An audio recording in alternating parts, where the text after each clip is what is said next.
As tensions rise between Israel and Syria, following an alleged Israeli strike on a Syrian convoy carrying air defense systems on its way to Lebanon, the IDF is continuing with its military drills across Israel.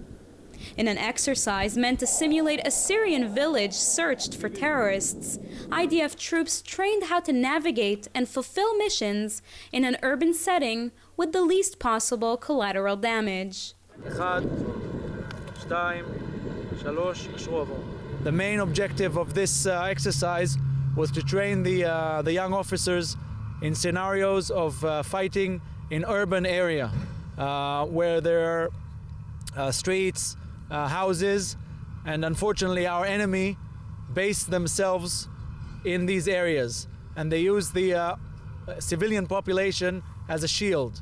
They don't evacuate the citizens, they leave the citizens there and they fight from behind them. So the objective of our training is to find ways to make the operation safe for the civilians, to minimize the damage, collateral damage to the houses and to the civilians, whilst fighting against the terrorists which are hiding in these houses. The IDF Elite Combat Engineering Yahalom unit, exercising in this 4-day drill, learn how to operate surgically by planting pinpoint explosives, defusing bombs and landmines while using modern-day technology. One of the instruments that we use is a robot controlled from afar that is able to find out, to take photographs and to pinpoint areas where a bunker might be or where explosive charges are set to hurt our forces. You go into battle, you want to win, of course, but you have to make sure that you keep safe your soldiers. In this exercise today, the dangers are many.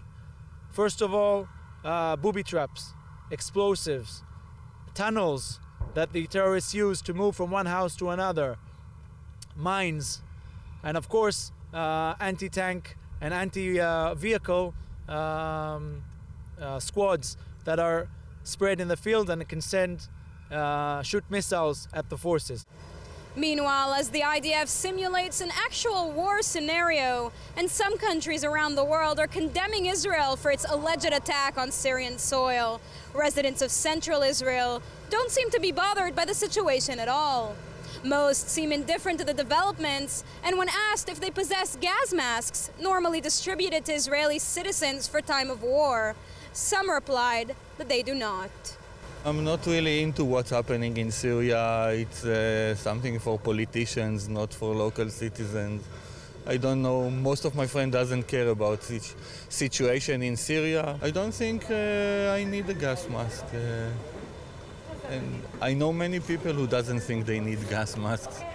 Daily life in Israel, you don't need to have a gas mask. For many years, there is no emergency that requires people to have gas masks. The gas mask, I have the gas mask at my home, but I don't use it. It's at the basement, and I'm not afraid. I believe in our country and our government that will do the best for our people. I figure like this, if it happens, it's going to happen. There's nothing that we can do to stop it. And if, you know, we're not the government, we're just people. So I live my life the way I need to live it. I work, I enjoy, do what I have to do. I don't try to live my life in fear.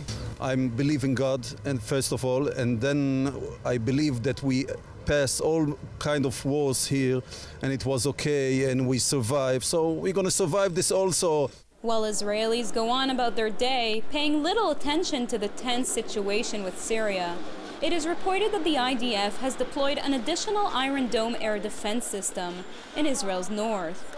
This would be the third battery, located nearby the Israeli border with Lebanon and Syria. For JN1, I'm Sivan Raviv, Israel.